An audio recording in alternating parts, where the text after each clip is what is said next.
Lucas, I have a little bit of a belated confession slash discovery that I want to put out here because I feel this is the place to do it.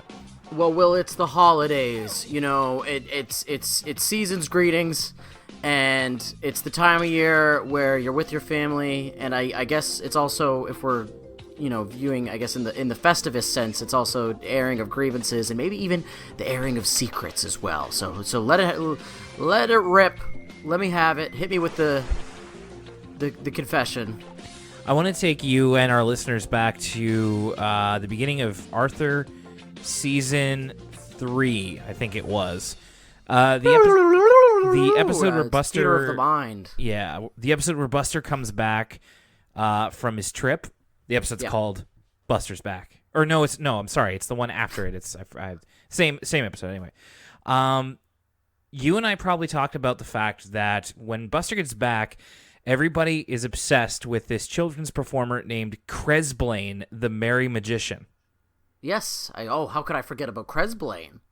And I'm pretty sure you and I spent some time talking about the nature of the name Cresblaine, and it finally hit me. It hit me like a bolt of lightning when I was doing the dishes a couple of weeks ago, and I had to get it on the pod here, because I'm sure we didn't. I'm pretty sure neither of us got this at the time. Cresblaine, if you think about it, is a combination of the magician's names Kresgen and David Blaine to make Cresblaine.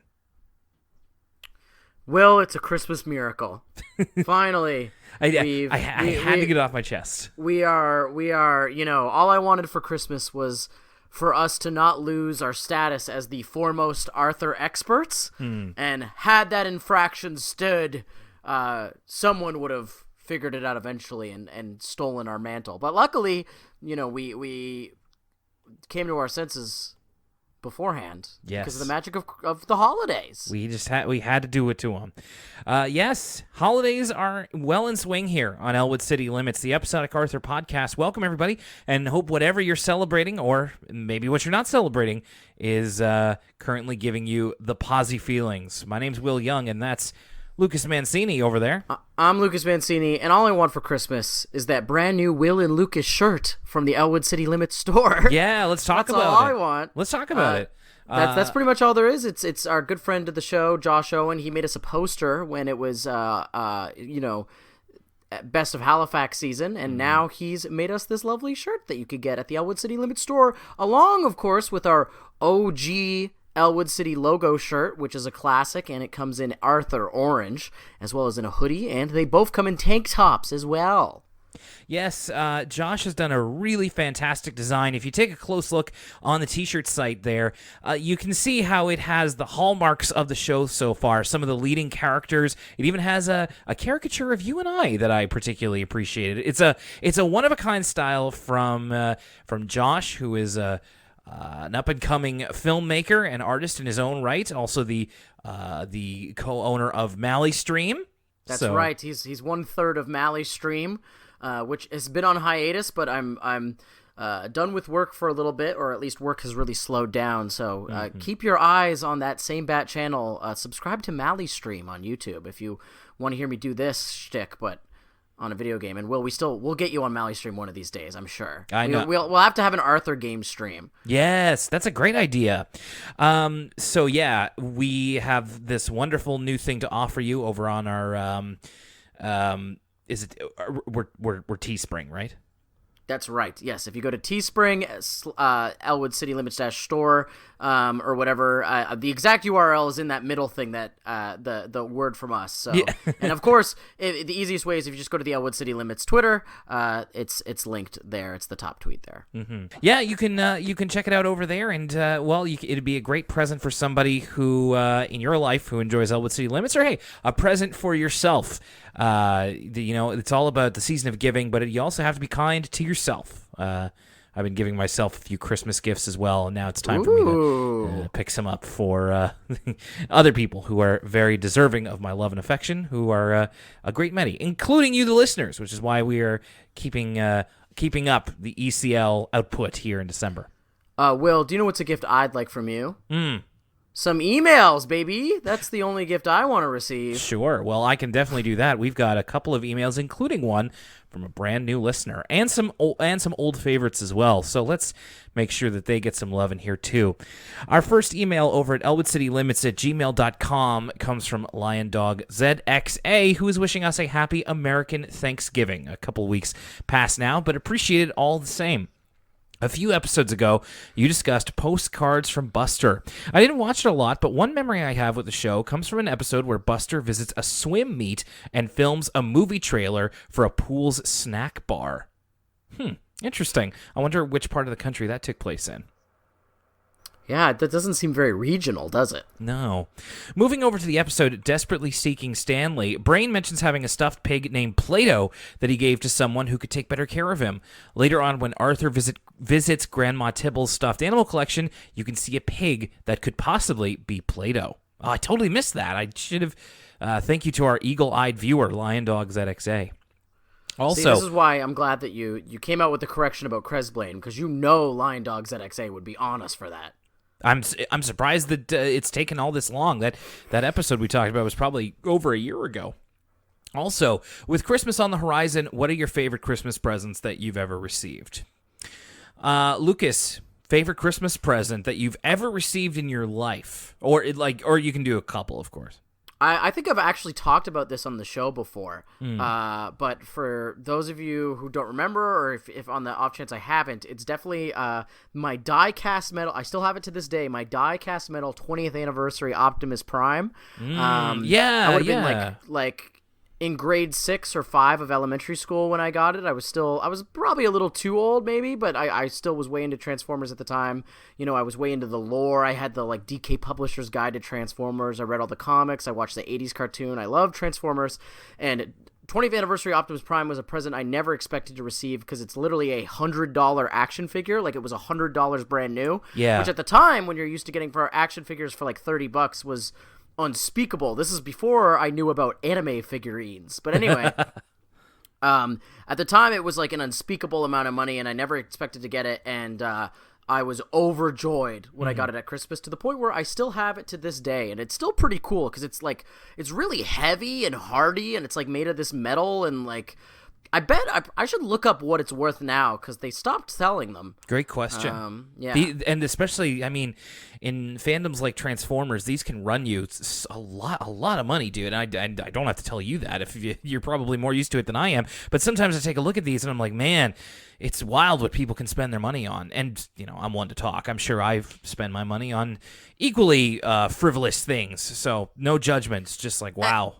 And I also, what I kind of into that present is that it's very much like a classic Christmas present. You know, nowadays I'm more excited about like a book or a video game or clothing is like one of the main things that I get really excited over. A gift card to a restaurant, perhaps. But I think like an action figure is a very classic Christmas present. And I don't know, not to sound like a boomer or anything, but I wonder if kids nowadays, they're just like, hey, can I get some V-Bucks? Yeah. As opposed to, so I'm definitely nostalgic about my 20th anniversary Optimus Prime.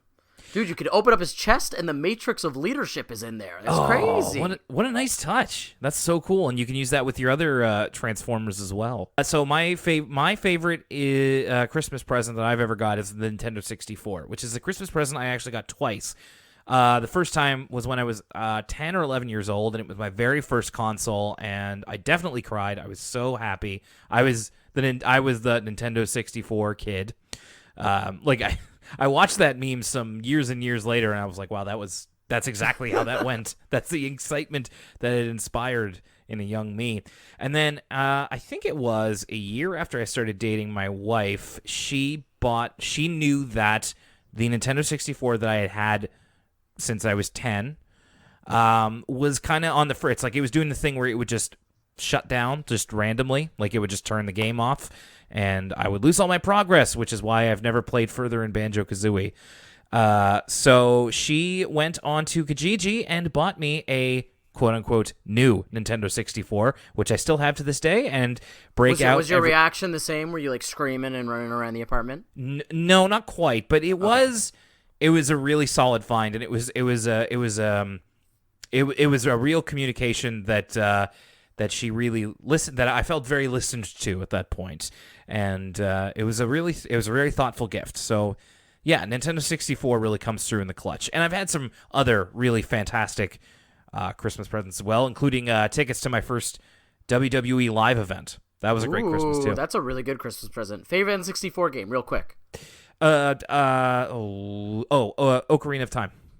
That's a really solid answer. Yeah, it's a legacy answer, I know.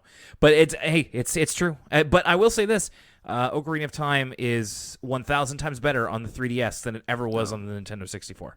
It's got its shortcomings, but I have to be honest with myself. I'm a Star Fox 64 man myself. Star Fox 64 is a fantastic game that you can play end to end in like half an hour. I'm not bagging on it. That's actually like a good thing. If you want to play through like the entire game of Star Fox, I think I did it I timed myself. It took me like just a minute under 30. Good luck. That's my impression of the good luck. Knock it off, Fox. Oh, yeah, no, we can't get into the Star Fox voices because we do that all podcast. I could be like, cocky little freaks all podcast. You know what I mean? I could be talking about, Andross's enemy is my enemy. Andros has ordered us to take you down.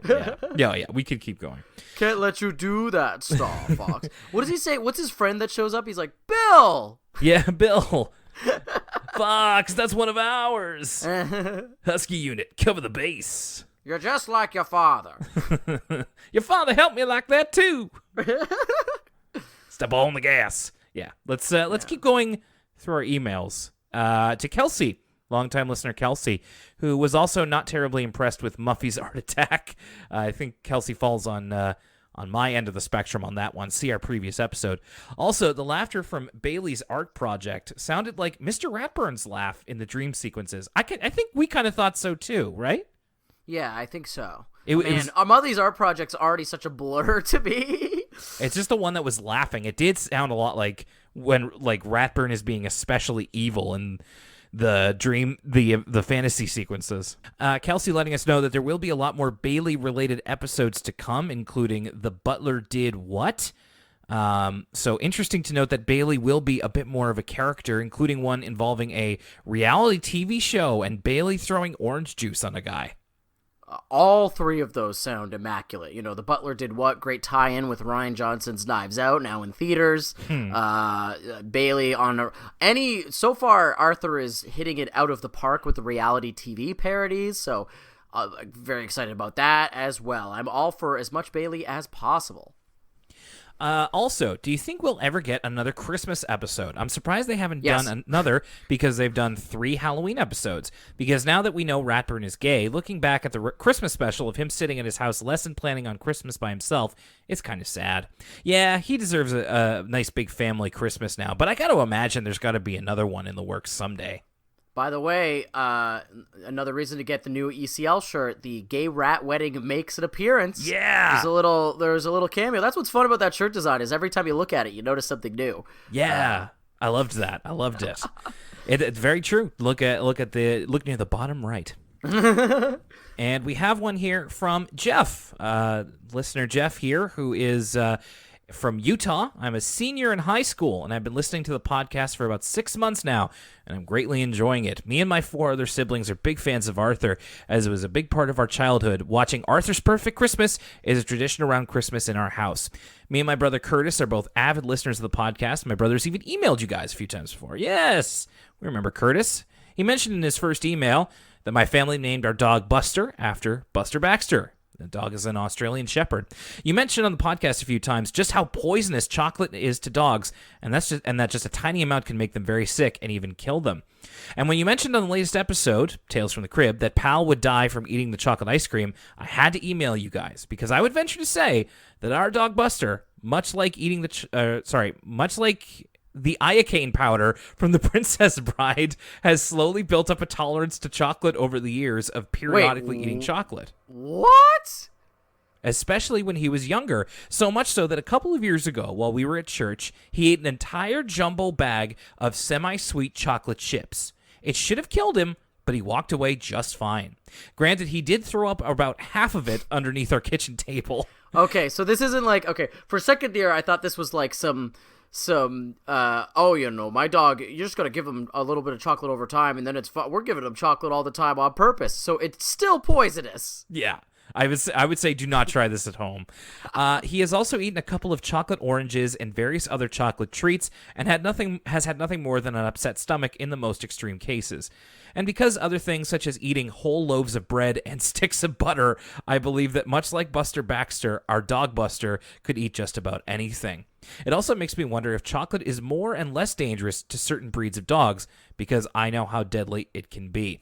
Disclaimer, we are actually good pet owners and do not give him chocolate to eat. He's just very good at getting into places he's not supposed to get into, as we've learned over the years when we keep food behind closed doors. Thank you very much, Jeff. Looking forward to every episode. We appreciate your email and the emails from your brother Curtis as well. Well, there you go, Lucas. A singular exception to the rule, let's say. I definitely wouldn't want to field test this theory with anybody else's four-legged friends. So I feel like we have to do our due diligence because we really do talk about how chocolate kills dogs a lot for some reason on this show. Yeah, it does come up. It does come up. Here's from www.hillspet.com. Why does chocolate kill dogs? Okay. Grim. The toxic component of chocolate is theobromine. Humans easily metabolize theobromine, but dogs process it much more slowly, allowing it to build up its toxic levels in their system. A large dog could consume more chocolate than a small dog before suffering ill effects. A small amount of chocolate will probably only give your dog an upset stomach with vomiting or diarrhea, but with large amounts, it can produce muscle tremors, seizures, irregular heartbeat, and that's what I thought would kill the dogs, is that it makes their heart go crazy. Yeah. Internal bleeding or heart attack. The onset of theobromine poisoning is usually marked by severe hyperactivity. So we figured out all his questions in one go. Yes, it affects different dogs differently. It's more dangerous for small dogs, and it's probably that his dog only ate small amounts in most cases. That's why it didn't get super sick. But please, Elwood City listeners, don't feed your dog chocolate. No, definitely not. And I'm glad I learned this before a dog has entered my life at all. Not that it's that's our next t-shirt design. Elwood City Limits says, "Do not feed your dog chocolate." Yeah, we should have like a picture of Pal with like the Ghostbusters logo and like chocolate or something. All right. Thank you everybody for your emails over at elwoodcitylimits@gmail.com. Speaking of thanks, we also want to give thanks to, especially around the holiday, we really appreciate everybody who pitches in a couple of extra bucks. And, was thinking recently, I watched a video about how being grateful can actually rewire your brain, make you more positive. And I think it's a good opportunity for us to be grateful to you, especially because with the Patreon money that we get, one of the things that I was actually reminded of, somebody was like, "Oh yeah, that must be good. You can pay off your hosting fees." And I'm like, well, yeah, we actually do have fees that we have to pay, but it also helps us to pay people like Josh Owen and commission them for cool T-shirts, and then you guys can wear that on your bodies, or you can put them on your dog if you want to, or your cat.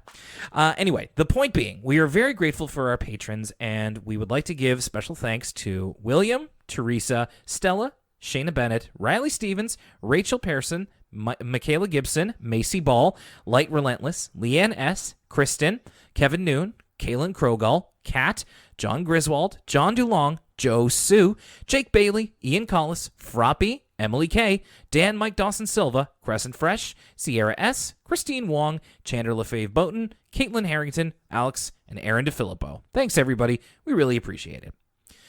Lucas, Season 8.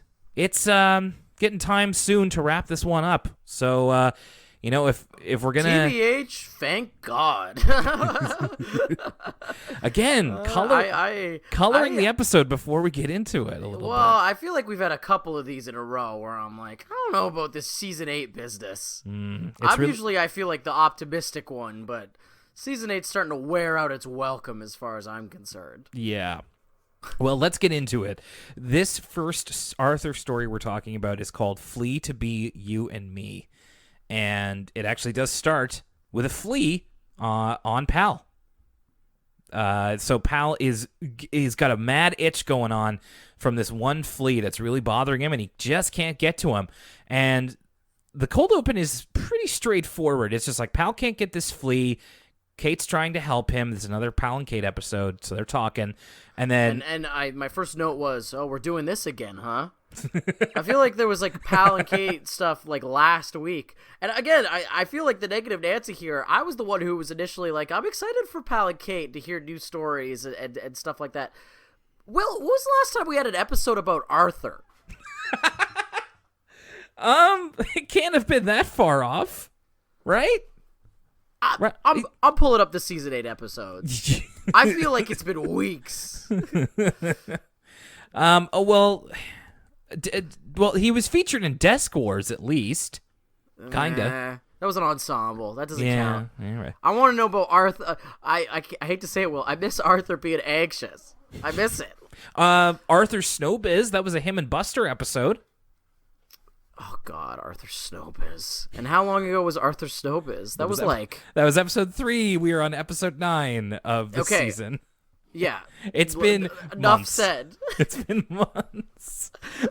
you really cut to the quick in terms of just the simple question.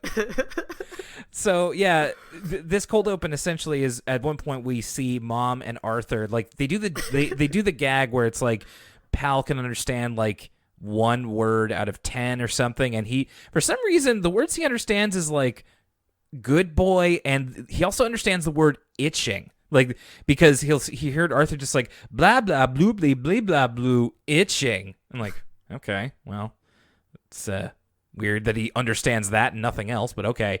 And then Pal's upset that he feels that if he can't stop the itching, then they're going to shampoo him, which, I mean, pretty low stakes to end off the cold open. Pal could use some of that diatomaceous earth.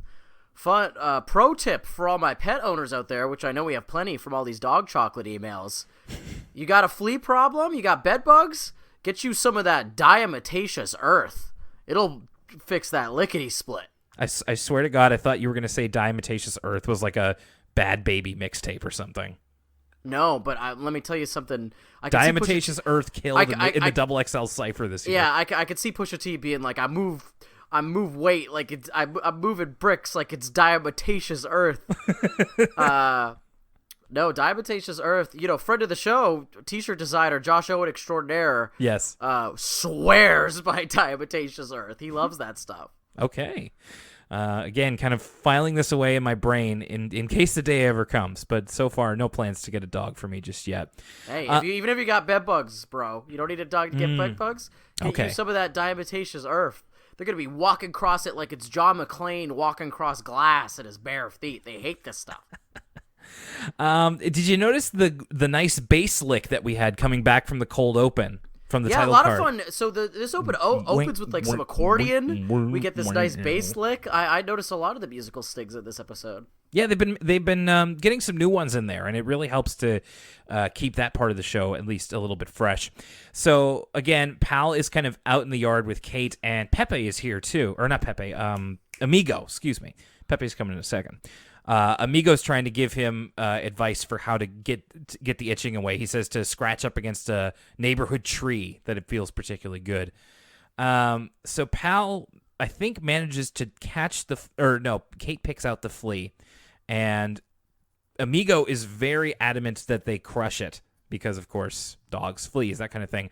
But no, it turns out that this flea can talk as well, and Lucas...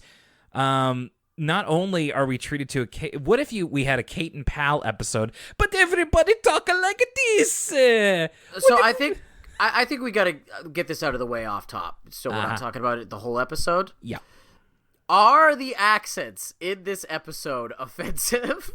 Okay, so I have a note here about this, and this they're one they're probably not really, but it just doesn't feel right.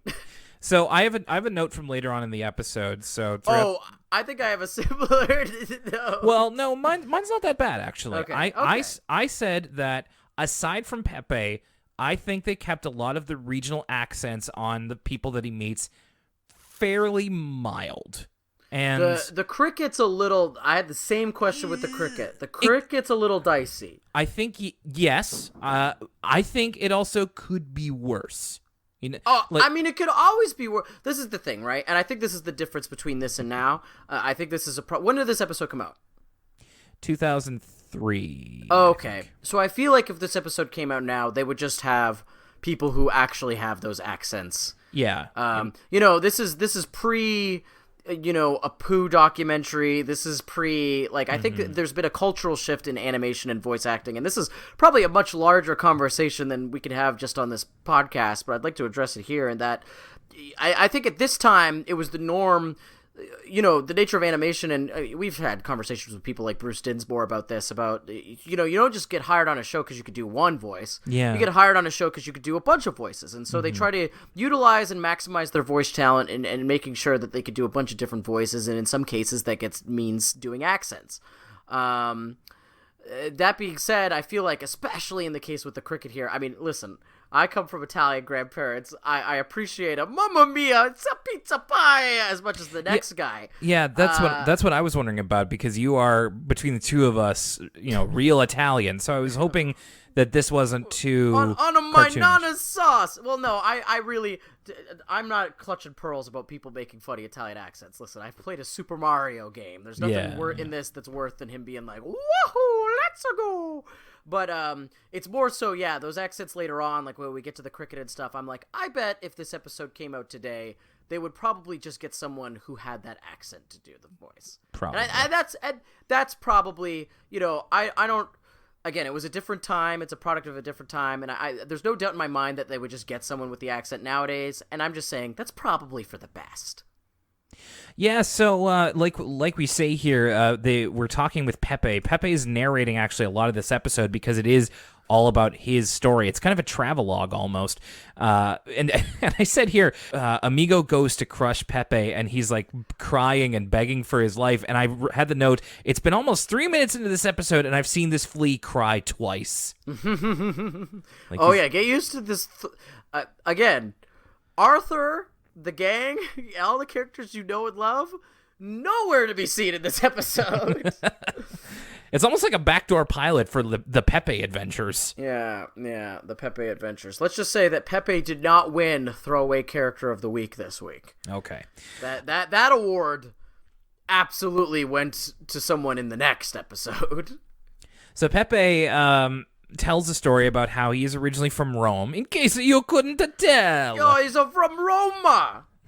And he and his brother Sale were part of a traveling flea circus. I loved, in one of the establishing shots for Rome, there's literally a shot where a guy does like the OK symbol. He does like the curls up the forefinger and the thumb, and he gestures with it like, again, like a cartoon character of an Italian, just doing the, hey, come on, over here, that kind of thing. No, the motherland, the home country. Yeah.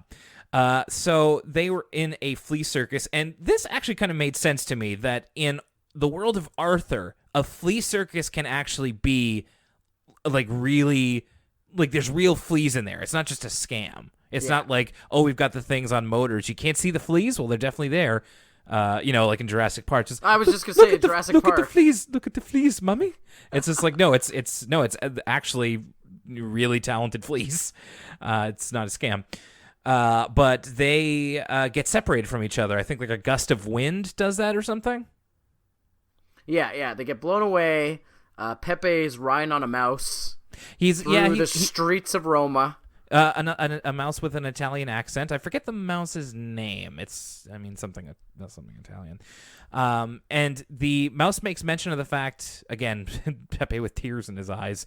The mouse makes mention of the fact that Pepe is on the streets of Rome during passeggiata, which is something I learned from this episode. It's an evening promenade between 5 and 8 p.m., where, as the mouse says, people come out and to just kind of have a walk, see people, and tour the shops, have a drink, that kind of stuff.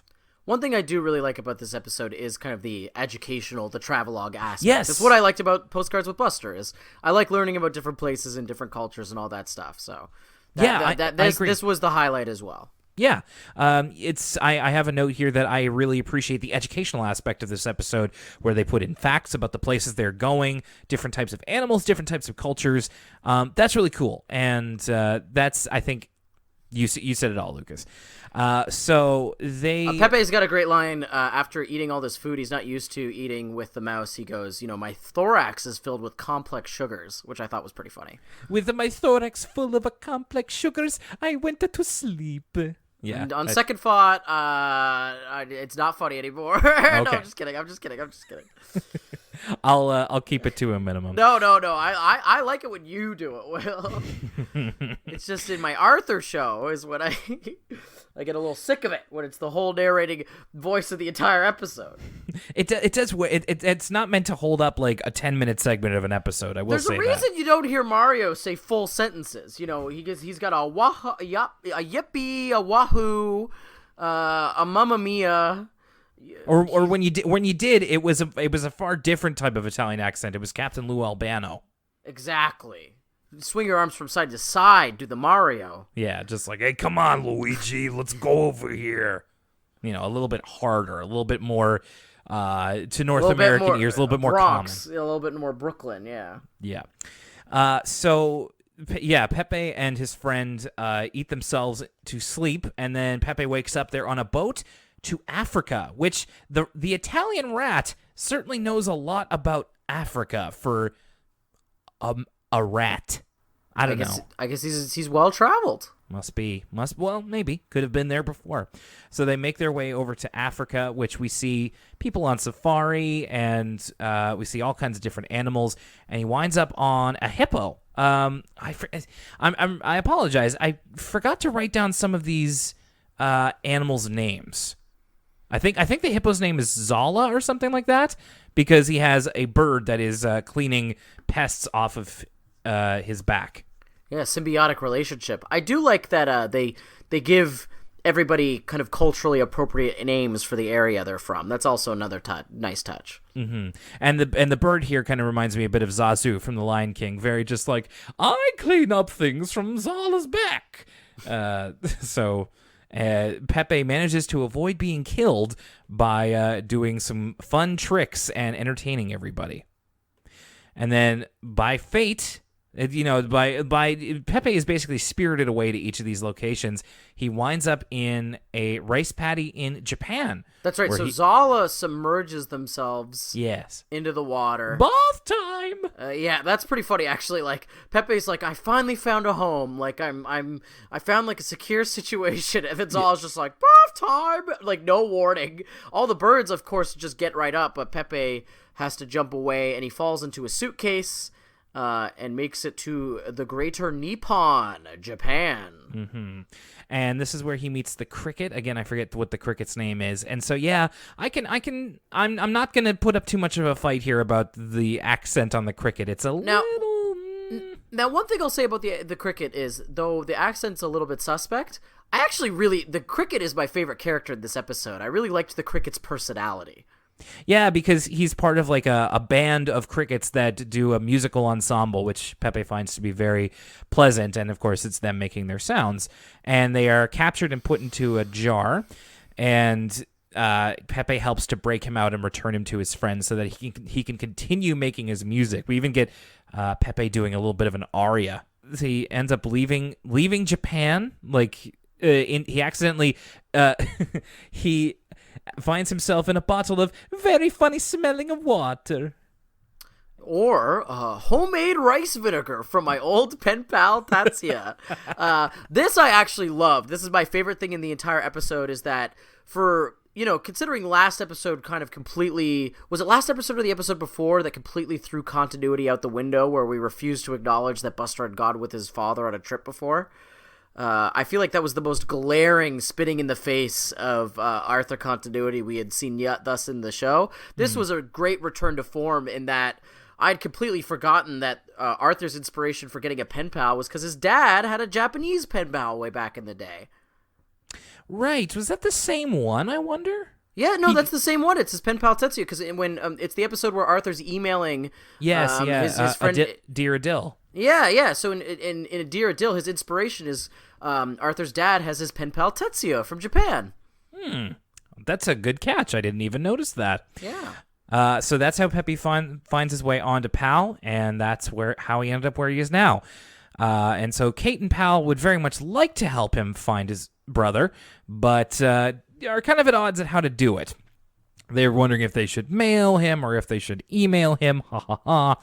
And eventually he finds his way onto a squirrel and says his goodbyes. Kate says a line where she goes, "I have a feeling we haven't heard the last of him." Will, what do you think the chances are that we've heard the last of Pepe? I'd say... What do you think the chances are that Pepe goes the way of Spanky and Toady and never shows up again? Well, to be fair, Spanky's dead. Spanky's dead. Spanky's ghost. And Toady did show up again. Yeah, I know, like once, briefly. But that's more than the 0 I would guess about Pepe. I think Pepe's done for. And Mom notices that Pal stopped scratching himself, but might as well give him a bath anyway. Lucas, how tough is it to bathe a dog, really? It's not really that hard. I mean, it depends on the dog. Like, some are more adverse to bathing than others, but...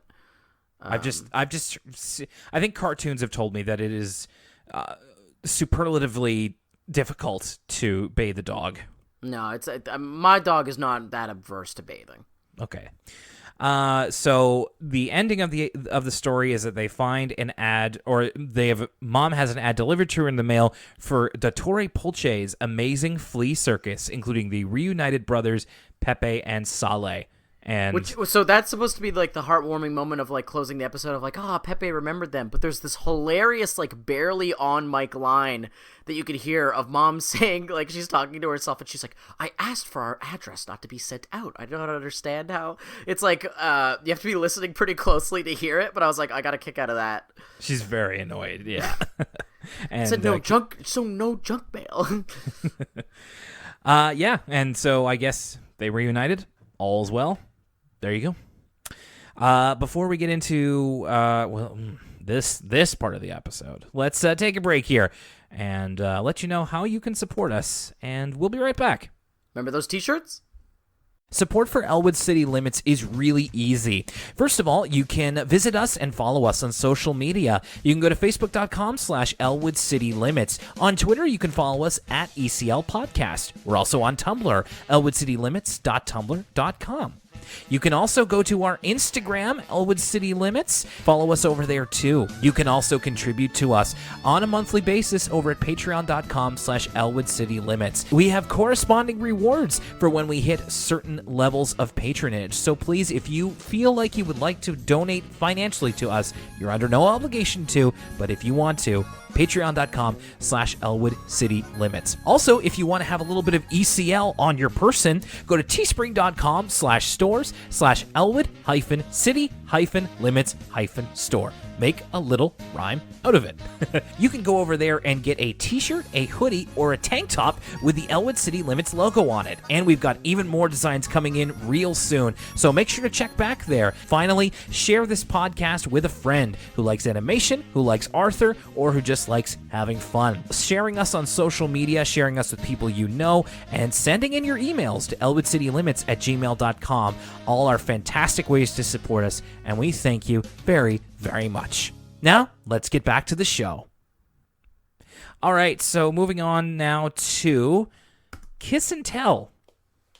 I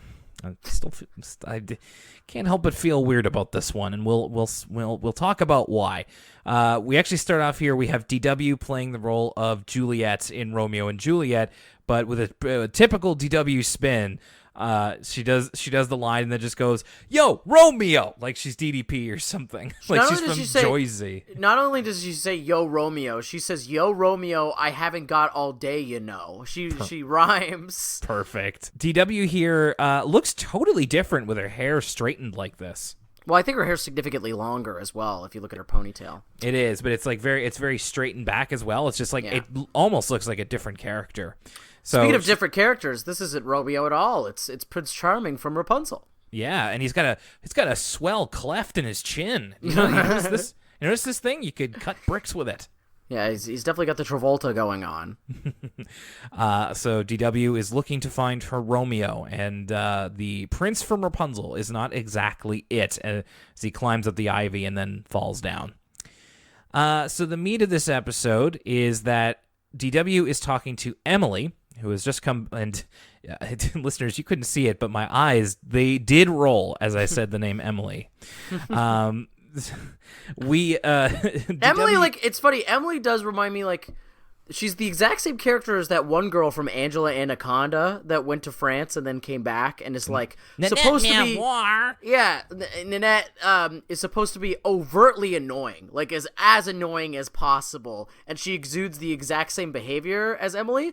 But I don't think you're supposed to feel the same way about Emily. Like, Emily and DW have this kind of friendly, competitive rivalry going on, but she really is starting to get, like, X-Pac heat here. Yeah, we'll get into Emily in a second. So she's talking about how Emily's talking about how she went to France and she did this and she did that, and DW is getting kind of jealous. She has a French version of Tower of Cows, to which DW says, "I don't know how to stack French cows." Excuse me, Will. La Tour des Vaches. Ooh, La Tour des Vaches.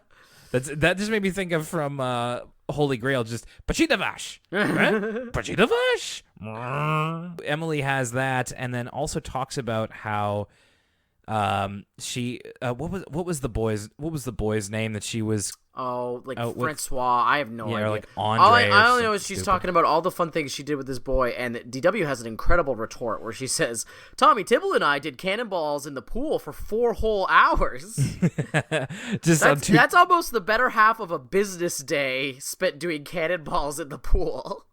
And I mean, yeah, DW taking it very much on face value, but Emily adding this great romantic significance to it, talking about how, you know, they played tags in the Louvre and all this kind of stuff, and then one day while we were watching a puppet show, it just happened. He kissed me, and it's just like it was the most romantic thing in my life.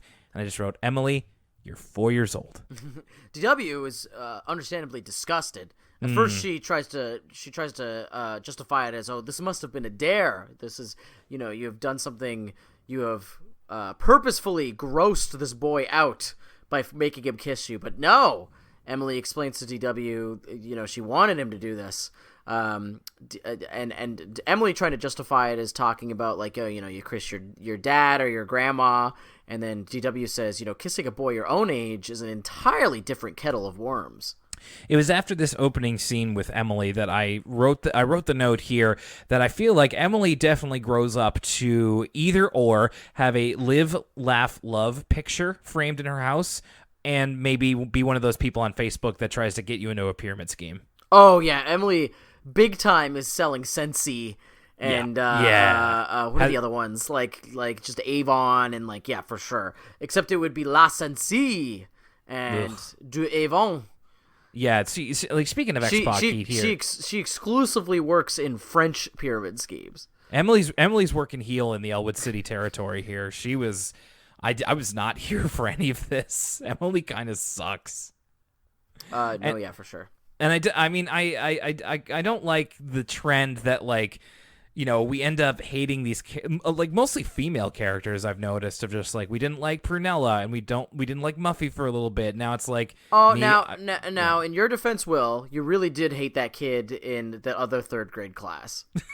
that one line kid from the first episode. But I feel like you hate that kid more than I've disliked any of these characters. Oh yeah, that little wiener. I'd like to smack that kid. And sometimes Arthur annoys me. Sometimes I don't like Arthur. Mm-hmm. But you know, I just want to put it out there that it's not like we don't dislike them because they're girly. It's just Muffy's really been growing on me lately, to be perfectly honest. Especially compared to Emily now. Again, she's just that character from Angela Anaconda. Like going to France and then coming back and then acting like you're, like, above everybody because you went to France is not a thing that makes people endeared to you. Like, that's not things that everybody hate. It doesn't, like, everybody hates that. Like, if you go somewhere, if, like, for instance, okay, my friend Dud just got back from Japan. And if he shows up at my door in full samurai garb saying Osamu Tezuka is the god of manga, I'd be like, done, what the hell? Yeah, I mean, it is great heel heat. She is really acting like the antagonist here. It's just like working a little too well. It's getting me, and it's not just getting me. I'll out her here, and I'll definitely bleep this as well. But sometimes when I watch an Arthur episode, my wife Jenna's next to me, and she's not really watching the episode actively. She's just kind of hearing it, and so after one of Emily's lines, she just looks at me. He's like, "This girl is such a." It's all this talk, it reminds me of, I recently rewatched Noah Baumbach's Kicking and Screaming, not the Will Ferrell movie, but the really good, okay. I love Noah Baumbach movies, and Kicking and Screaming is one of my favorites, but there's a running joke in that movie where, all the other college students are like, oh, you haven't been to Prague? You haven't been to Prague? Oh, once you go to Prague, you'll hate American coffee. And Emily has big, oh, you haven't been to Prague energy. So she could be you could transplant her into a Baumbach movie pretty easily. Yeah, as an antagonist. So yeah, as you kind of got into, DW talks with Nadine about like the different types of kissing. I thought this was kind of interesting. Like in this conversation, they rule out kissing the Tibbles very quickly, which I thought was very good. They just like, what about Timmy or Tommy Tibble? No. So I was like, good. She has some standards at least. Speaking of the Tibbles, I just want to mention this real quick, just because it popped into my head. So vaping was recently, they're gonna make it so you can't buy vape juice is being made illegal in Nova. Well, not illegal, but they're making it so you can't sell it in Nova Scotia. Yeah, they're banning flavored vape juice, right? Yes, they're banning this, of which there is no other type currently. So they're banning the sale of flavored vapes like Juuls and stuff like that. And it's because there is an epidemic in elementary and high school and junior highs of like 14-year-olds vaping in the bathroom, and they love hitting the Juul. They love their nicotine, right? The Tibbles would love hitting the Juul. Oh, totally. The Tibbles would totally be vape kids. Yeah, these little dirtbags, they're scamming people out of V-Bucks and uploading crass TikTok memes. And oh yeah, the Tibbles are totally stealing grandma's credit card to buy V-Bucks, and they're vaping cucumber Juul pods. The Tibbles have big "it's just a prank, bro" energy. Ooh, I like that. Unironically watching the Paul brothers, growing up watching the Paul brothers. The Tibbles are the Paul brothers. The Paul brothers are twins too, or they're not twins, but they're brothers. Jake and Logan, Tommy and Timmy. Oh my God, the Tibbles would definitely move to LA and start like a YouTube collective. Team 10, Team Tibble. That's it. Oh no. It's every day, bro. It's everyday Tibble. It's everyday Tibble. We've cracked the code, Will. Oh man, we're behind the looking glass now. This is too real. Oh no! It was right in front of us too. Like I know. I mean, like Charlie. At least it feels like it from the amount of times I see those two fools. I feel like we just had an epiphany. I feel like Charlie from It's Always Sunny in front of his like corkboard with all the pictures strung together with Pepe Sylvia. Exactly. We actually speaking of the Tibbles are kind of walking around. And they see DW through the fence. This is one of the only times we've seen DW interacting with Nadine from the perspective of someone else. So it's literally DW talking to herself, and I thought that was really disturbing. It's like something out of Shutter Island. Yeah, it's kind of like it reminds you of just like, oh, that's right, Nadine doesn't exist. The whole thing is that the Tibbles overhear DW. They think that she wants to kiss them, and she's just like, I don't know why they're acting this way. Yeah, that's kind of what they do for the rest of the episode. At preschool the next day, it's between DW and Emily. DW wants to do like lullabies with Mary Moo Cow for their nap time music, and Emily wants Alouetta, I believe. Okay, this whole sequence, I have many issues with this whole sequence. Oh, really? Yeah. Okay, so what happens is that it goes to a vote, And the deciding vote goes to a kid we've seen in the background for quite a while now in Arthur. And his name is James. You might remember him. He is a little boy rabbit. He's got glasses. He's kind of nerdy looking. You've compared him to Griffin McElroy before. Yeah, and very much looks like a McElroy brother. Just kind of a little nerd, but he's cute.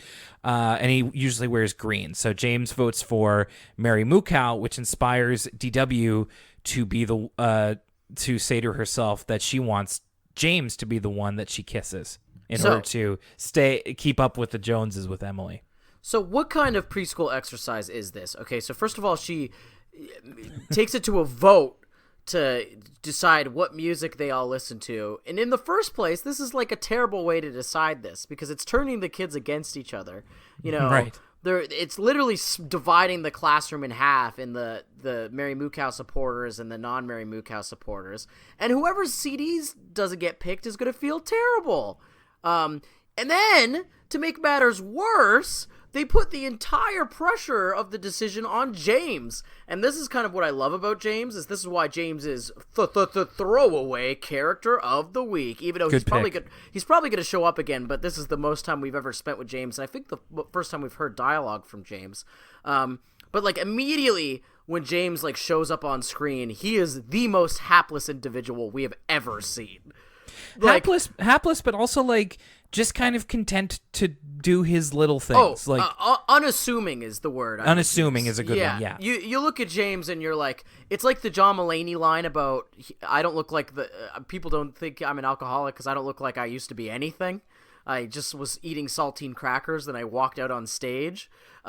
James is very much the type where he looked like he just got back from eating some saltine crackers. Yeah, and that's perfectly fine with him. Oh yeah, for sure. But he doesn't look like the type that would want to make a class-dividing decision, which is what the onus is put on. It's put on James to decide. He is the arbiter of what music we'll listen to this evening. Just seems like a lot of pressure to put on the poor guy. Yeah, but he decides, and there's no big controversy about that. But DW, when she goes to sleep, she has a dream that if she went up to kiss James just on the cheek, James turns into a frog, and what's her name? Miss Morgan. Miss Morgan scoops up James and puts him in a tank of little kids who have been kissed and have been turned into frogs, which apparently happens. And then it also happens to the people who have kissed them as well. So DW ends up turning into a frog as well and getting put into the this little not aquarium, but like little habitat for frogs. And this was weird. Like the longer this went on, the more this ended up being a bit more disturbing. Like a fly. My one note about this is just frog nightmare. That's all I wrote.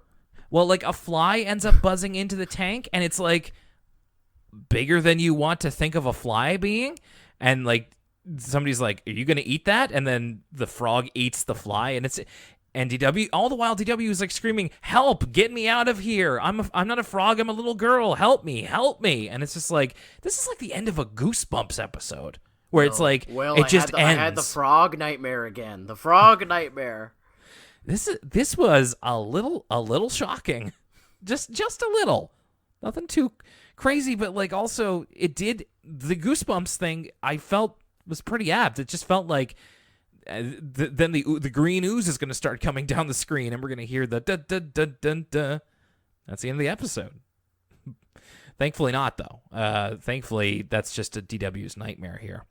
So she is a little kind of still wondering what to do. She ends up coming to Arthur for help, who's doing homework in his room, and just like, "Arthur, what do you know about kissing?" He's like, "What? Nothing." Again, that was a great line. I feel like I've never been happier to see Arthur. I was like, oh yeah, Arthur! I expect like the sitcom like applause, like, hey! It's Arthur! Yay! Remember Arthur? Hopefully he comes back within the next pair of episodes. Maybe. I hope so. Anyway, he was lovely to see here. Arthur is wonderful in this episode. Yeah, he's like, what? I don't know anything about kissing. And then he explains. DW presses him, by the way, and asks if he knows anything about the birds and the trees. And then Arthur goes into detail about the plot of Romeo and Juliet, which is like, this is a pretty advanced third grade class to be reading Romeo and Juliet in third grade. Not into detail necessarily. I really like this. Because he's like, there are these two people, they fall in love, but they're from opposing families, and everything ends really badly. Because they certainly cannot explain what happens at the end of Romeo and Juliet on a PBS Kids show. Yeah. So I like how he kind of skirted over it. But no, Arthur's not really any help in finding out about love, but DW gets the idea to maybe don a disguise to fool James into kissing her, and she has on Karl Marx glasses, or not Karl Marx. Karl Marx glasses. Marx Brothers glasses the next day, and a boa and a beret in order to try and fool James. But James is just like, oh, hey, DW. We must redistribute the means of kissing? Is that all? Is that it? Is that your Karl Marx? The bourgeoisie is 90. I can do a Bernie saying. I could be like 99%. The 1% are taking 99% of the kisses. We need to redistribute the kisses to the other 99%. Lucas, I gotta be honest with you. I really don't want to hear Bernie Sanders talking about kisses. You don't want to give me a kiss, Will? Oh, no. Let me tell you something, Will.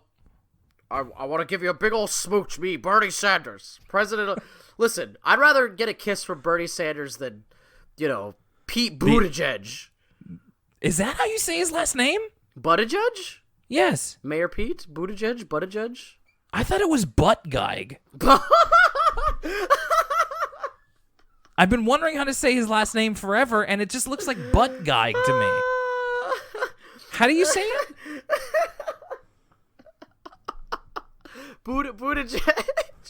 Buttigieg. Okay. Buttigieg or Buttigieg. It is most certainly not Pete Buttigieg.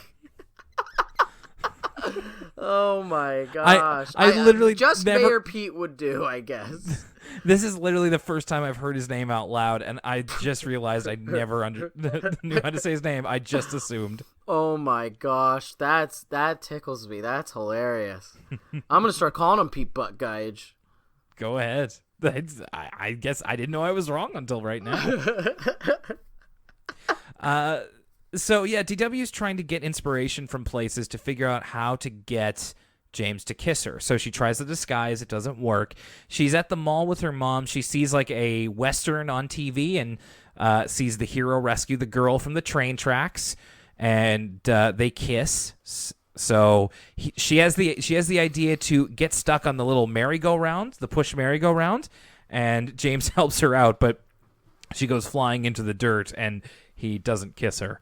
Again, this whole time, I think James is very cute. He's just very much doing what is asked of him, or just taking everything at face value. He's not reading into this at all. Yeah, you get the sense that James doesn't really find this annoying, or he doesn't enjoy it either. It's just this is what's happened. James is just along for the ride. Mm-hmm.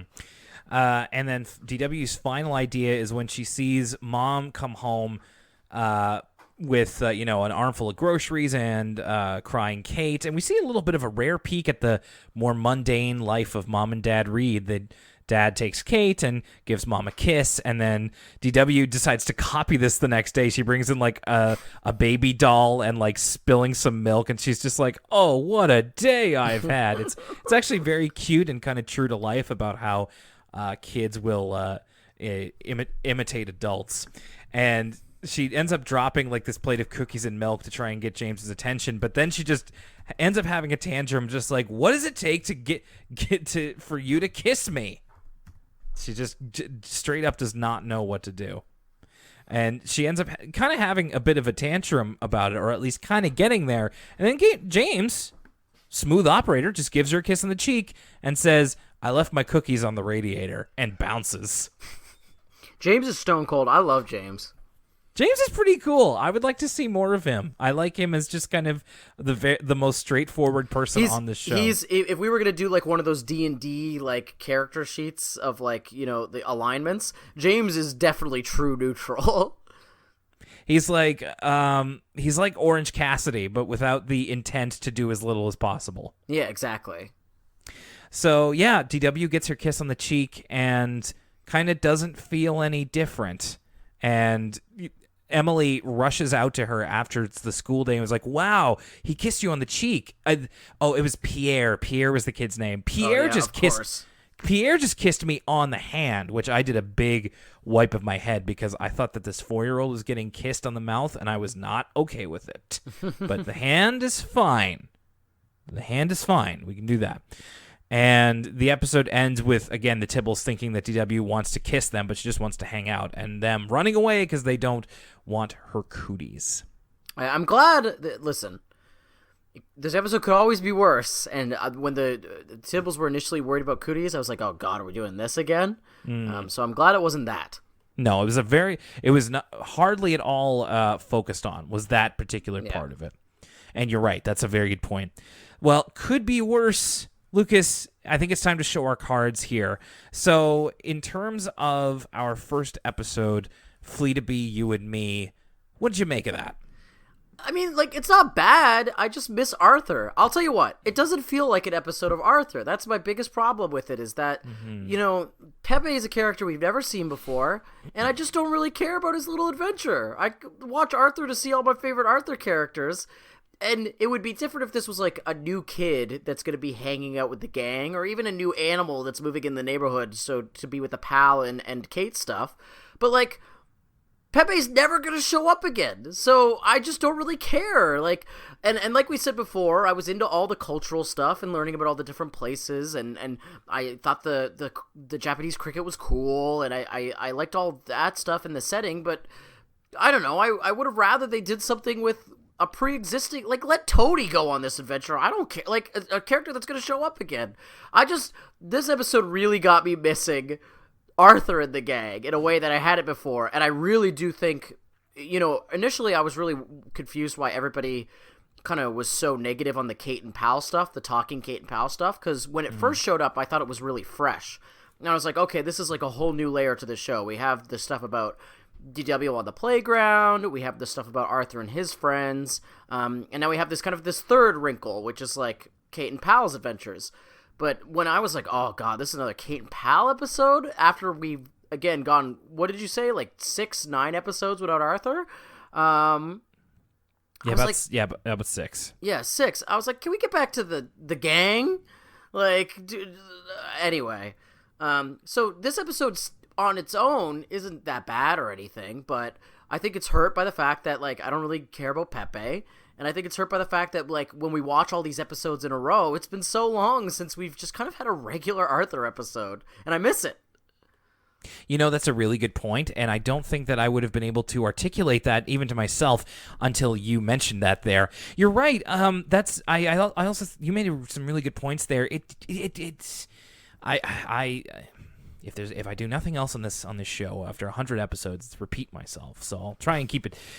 I'll try and keep it brief. But like, yeah, Arthur's at its best when it's doing things, when it's saying things and dealing with messages in a way that only it can. This felt like it could have been an episode of any cartoon. Yeah, it's like it's Five Goes West, right? Like it could have been anything. Like when the part when I really like highlighted that is like when the flea is riding on the mouse.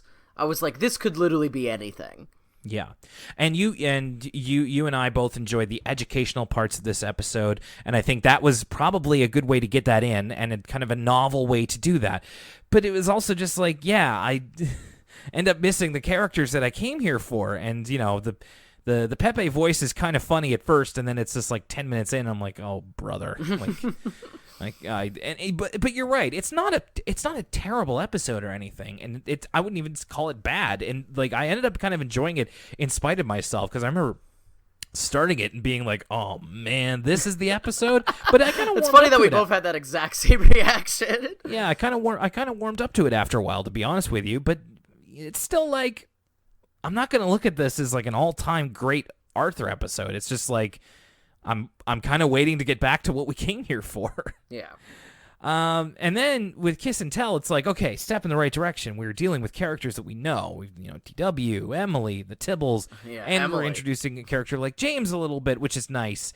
But then it's also like, I gotta be honest with you, in case you couldn't tell from some of my reactions, it's kind of just a weird story to interact with as an adult. There's no other way to kind of go about that. It's just not something that I ever really wanted to watch outside of being a kid. It just kind of made me feel uncomfortable. Have you ever? There's an episode of Adventure Time from season 5 called "All the Little People," and okay. I don't have this from memory. I'm looking at the wiki article right now, but I was like, this episode reminded me of this episode of Adventure Time because at the time, this episode of Adventure Time really creeped me out, and I thought it was really strange. But it's like Finn the human gets all these dolls, these like magic dolls of all of his friends. And now, of course, this is dealing with subject matter, which is like Finn the human is supposed to be like 15, so it's a little bit of a different story, but he's much older, and I think it's supposed to be an analogy for, coming to terms with going through puberty, and basically what Finn does is he makes all the dolls kiss each other, and when he does that, it makes like his actual friends kiss each other, and the lesson he learns in that episode is not to mess with other people's lives and stuff like that. But even at the time, and even though it's older people involved, that episode I don't think quite nails what it's going for, and it's it's really creepy and off-putting, especially for a show like Adventure Time. It's one of the Adventure Time episodes I have bigger problems with, because I'm like, it just kind of skeeves me out and is a little bit unclear and confusing. And kind of for different reasons, like it's going for a different thing here, even though the subject matter still regards kissing, but it made me feel a similar way, where I was like, this DW's one mission to get kissed is a little strange here. And so if my negative feelings about that episode stem from that kind of just that sense of unease, that vibe that you're speaking to. Now, the actual, storytelling components of the episode I actually liked. I think the writing is really funny in that episode. DW has a ton of really good lines. Like, I think there was those hats and Thunder Dance. Tommy Tibble and I did cannonballs in the pool for 4 whole hours. The DW, the classic DW misspeaking and like getting sayings wrong. It's fun throughout. I think the Tibbles and the brief time we spend with them are pretty funny in this episode. James is great, and just kind of his like shrugging shoulders down for whatever. I think James is going to be a good addition to the preschool. We talked a little bit about this earlier. Emily is the worst. There's something about her like anglicized pronunciations of French words, like when she's like la vache. I'm like, okay, like let's roll it back a little bit. But all that being said, like, yeah, like this is not because it kind of skeeved me out. This is not an episode I'm gonna rush out to watch again anytime soon. But I didn't not enjoy it. I certainly liked it more than the first episode we watched this week. Yeah, low bar on a bit of a lower bar on that one though. But I gotta say, I think you make a good point that we do need to acknowledge the fact that this did have some very funny lines to it. It kept true to the character. Like it's not. I didn't dislike it because nobody's acting like themselves. DW again trying to keep up with Emily. DW remains great. DW really is the star of this episode. Totally. So it's definitely not a bad episode of Arthur. It's just, like you said, not exactly going to be looking to watch this one again afterwards. And this late into season 8, we're in danger of the season ending on a whimper instead of a bang. So hopefully we got one more episode to right the ship. So hopefully we can. Yeah, and hopefully it's got. I don't know if you've heard of this guy named Arthur. Let's hope he makes an appearance in the next episode. I don't know if you know about this. This is Aardvark. I know Arthur Reed. I think his name might be on the show, and it would be nice to hear from him. Well, I mean, they got a lot of people. They got a lot of masters to please here. They got a lot of characters to shuffle through. But maybe we can make time for the person who brought us here in the first place. Well, we've got another. That being said, Will, we got a lot of characters to shuffle through. Yet we spent an episode with Pepe the Flea. It's like when they brought up the NXT kids, and it's just like, we could be spending time on Rusev, for goodness sakes. Yeah, be careful what you wish for there.